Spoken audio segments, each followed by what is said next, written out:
Number 1 ದಿನಪತ್ರಿಕೆ ವಿಜಯವಾಣಿಯಲ್ಲಿ ಪ್ರಕಟವಾಗಿರುವ ಈ ದಿನದ ಮಹತ್ವದ ಸುದ್ದಿಗಳನ್ನೊಮ್ಮೆ ನೋಡಿ ಬರೋಣ. ಕಾವೇರಿ ವನ್ಯಜೀವಿ ಧಾಮದಲ್ಲಿ ನಡೆದ ಶೂಟೌಟ್ ಪ್ರಕರಣದಲ್ಲಿ ತಮಿಳುನಾಡು ಸರ್ಕಾರ ಮತ್ತು ಅಲ್ಲಿನ ನಾಯಕರ ನಡೆಗಳು ಕರ್ನಾಟಕದಲ್ಲಿ ಅಸಮಾಧಾನದ ಅಲೆ ಎಬ್ಬಿಸಿವೆ.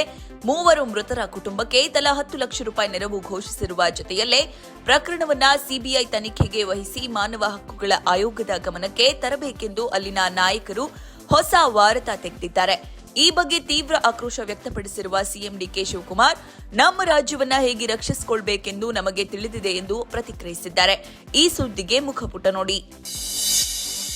ಕರ್ನಾಟಕ ಲೋಕಸೇವಾ ಆಯೋಗದ ನೇಮಕಾತಿ ಭ್ರಷ್ಟಾಚಾರ ಆರೋಪಕ್ಕೆ ಸಂಬಂಧಿಸಿದಂತೆ ಅಮಾನತುಗೊಂಡಿರುವ ಆಯೋಗದ ಮಾಜಿ ಅಧ್ಯಕ್ಷ ಶಿವಶಂಕರಪ್ಪ ಎಸ್ ಸಾಹುಕಾರ್ಗೆ ಮಂಗಳವಾರ ಸಿಹಿ ಕಹಿಯ ಸಮ್ಮಿಶ್ರ ಅನುಭವವಾಗಿದೆ.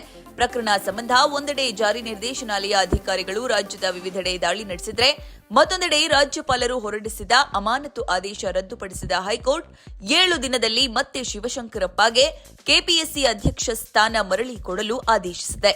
ಈ ಸುದ್ದಿಗೆ ವಿಜಯವಾಣಿ ನೋಡಿ. ಮುಖ್ಯಮಂತ್ರಿ ಸ್ಥಾನದಲ್ಲಿದ್ದುಕೊಂಡು ಯಾರಿಗೂ ತೊಂದರೆ ಮಾಡಲ್ಲ ಇಷ್ಟವಿಲ್ಲ, ಇಲ್ಲ ಅಧಿಕಾರವನ್ನ ಯಾರ ವಿರುದ್ಧವೂ ಬಳಸುವುದಿಲ್ಲ. ಕೈನಲ್ಲಿ ಸಾಧ್ಯವಾದಷ್ಟು ಸಹಾಯ ಮಾಡುವೆ. ನನ್ನ ಹೃದಯ ನಿಷ್ಕಲ್ಮಶವಾಗಿದ್ದು, ಮನಸ್ಸಿನಲ್ಲಿ ಯಾವುದೇ ದ್ವೇಷಾಸೂಯೆ ಇಲ್ಲದಂತೆ ನಾಡಿನ ಜನರ ಸೇವೆ ಮಾಡಬೇಕೆಂಬ ಸಂಕಲ್ಪ ತೊಟ್ಟಿದ್ದೇನೆ. ಇದು ಮುಖ್ಯಮಂತ್ರಿ ಡಿಕೆ ಶಿವಕುಮಾರ್ ಅವರ ಹೃದಯದ ಮಾತು. ಮಂಗಳವಾರ ವಿಧಾನಸಭೆಯಲ್ಲಿ ಪಕ್ಷಾತೀತವಾಗಿ ಎಲ್ಲ ಶಾಸಕರಿಗೂ ಅಭಯ ನೀಡಿ ಭರವಸೆ ತುಂಬುವ ಪ್ರಯತ್ನ ನಡೆಸಿದ್ರು. ಈ ಸುದ್ದಿಗೆ ಇಂದಿನ ಸಂಚಿಕೆ ಓದಿ. ಚುನಾವಣೆ ಆಯೋಗ ರಾಜ್ಯದಲ್ಲಿ ನಡೆಸಿರುವ ಮತದಾರರ ಪಟ್ಟಿ ಸಮಗ್ರ ಪರಿಷ್ಕರಣೆಯ ಭಾಗವಾಗಿ ಕರಡು ಮತದಾರರ ಪಟ್ಟಿ ಸಿದ್ಧಪಡಿಸಿರುವ ಹಂತ ತಲುಪಿದ್ದು, ಈ ವೇಳೆ ಅನೇಕ ಅಚ್ಚರಿಯ ಅಂಶಗಳು ಬೆಳಕಿಗೆ ಬಂದಿವೆ. ಆಗಸ್ಟ್ 18ರ ಎಎಸ್ಡಿಡಿಒ ದತ್ತಾಂಶಗಳ ಪ್ರಕಾರ ರಾಜ್ಯಾದ್ಯಂತ ಒಟ್ಟು 1 ಕೋಟಿಗೂ ಹೆಚ್ಚು ಪ್ರಕರಣ ಗುರುತಿಸಲಾಗಿದ್ದು, ಈ ಪೈಕಿ ಶಾಶ್ವತವಾಗಿ ಸ್ಥಳಾಂತರಗೊಂಡವರ ಸಂಖ್ಯೆ ಸಾಕಷ್ಟಿದೆ. ಇದರ ಜೊತೆಗೆ ಮೃತಪಟ್ಟಿರುವ 16,39,871 ಜನರ ಮಾಹಿತಿಯು ಪಟ್ಟಿಯಲ್ಲಿದೆ. ಈ ಸುದ್ದಿಗೆ ಮುಖಪುಟ ನೋಡಿ. ಹಲವು ತಿಂಗಳುಗಳಿಂದ ಘೋಷಣೆಯಾಗದೆ ಬಾಕಿ ಉಳಿದಿದ್ದ 2025ರ ಸಾಲಿನ ರಾಷ್ಟ್ರೀಯ ಕ್ರೀಡಾ ಪ್ರಶಸ್ತಿಗಳನ್ನು ಕೇಂದ್ರ ಕ್ರೀಡಾ ಸಚಿವಾಲಯ ಮಂಗಳವಾರ ಪ್ರಕಟಿಸಿದೆ. ಈ ಬಾರಿ ಯಾರಿಗೂ ದೇಶದ ಅತ್ಯುನ್ನತ ಕ್ರೀಡಾ ಗೌರವವಾದ ಮೇಜರ್ ಧ್ಯಾನ್ ಚಂದ್ ಖೇಲ್ ರತ್ನ ಪ್ರಶಸ್ತಿ ಘೋಷಿಸಲಾಗಿಲ್ಲ. ಕರ್ನಾಟಕದ ಮಾಜಿ ಫುಟ್ಬಾಲ್ ಆಟಗಾರ ಅರುಮೈನಾಯಗಂ ಅವರು ಜೀವಮಾನ ಸಾಧನೆಗಾಗಿ ಅರ್ಜುನ ಪ್ರಶಸ್ತಿ ಪಡೆದಿದ್ದಾರೆ. ಒಟ್ಟಾರೆ 17 ಕ್ರೀಡಾಪಟುಗಳಿಗೆ ಅರ್ಜುನ ಪ್ರಶಸ್ತಿ ಸಿಕ್ಕಿದೆ. ಈ ಸುದ್ದಿಗೆ ಕ್ರೀಡಾಪುಟ ನೋಡಿ. ಯುಎಸ್ಎಸ್ ಅಬ್ರಹಾಂ ಲಿಂಕನ್ ನೌಕೆಯಲ್ಲಿ ನಿಯೋಜಿತರಾಗಿರುವ 5,000ಕ್ಕೂ ಹೆಚ್ಚು ನಾವಿಕರು ಮತ್ತು ಮೇರಿನ್ ಯೋಧರು ಕಳೆದ 9 ತಿಂಗಳುಗಳಿಂದ ಭೂಮಿಯನ್ನೇ ನೋಡಿಲ್ಲ. ಇತ್ತೀಚೆಗೆ ಈ ಯುದ್ಧ ನೌಕೆಯಲ್ಲಿದ್ದ ನಾವಿಕರು ತೀವ್ರ ಮಾನಸಿಕ ಒತ್ತಡದಿಂದ ಸಮುದ್ರಕ್ಕೆ ಹಾರಿ ಆತ್ಮಹತ್ಯೆ ಯತ್ನಿಸುತ್ತಿರುವ ಆತಂಕಕಾರಿ ವರದಿಗಳು ಹೊರಬಿದ್ದಿವೆ. ಈ ಬೆಳವಣಿಗೆ ಕುರಿತಾದ ವಿವರ ಇಲ್ಲಿದೆ.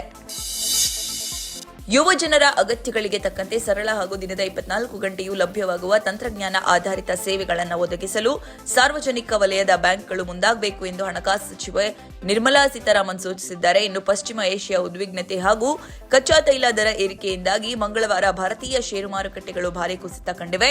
ಈ ಸುದ್ದಿಗೆ ಮನಿ ಮಾತು ನೋಡಿ. ಕನ್ನಡದ ಗೊಂಬೆಗಳ ಲವ್ ಜಟ್ಟ ಕನ್ನಡಿಗ ಅಜ್ಞಾತವಾಸಿ ಸೇರಿ 15ಕ್ಕೂ ಅಧಿಕ ಸಿನಿಮಾಗಳಲ್ಲಿ ಅಭಿನಯಿಸಿರುವ ಖ್ಯಾತಿ ನಟಿ ಪಾವನ ಗೌಡಗೆ ಸಲ್ಲತ್ತೆ.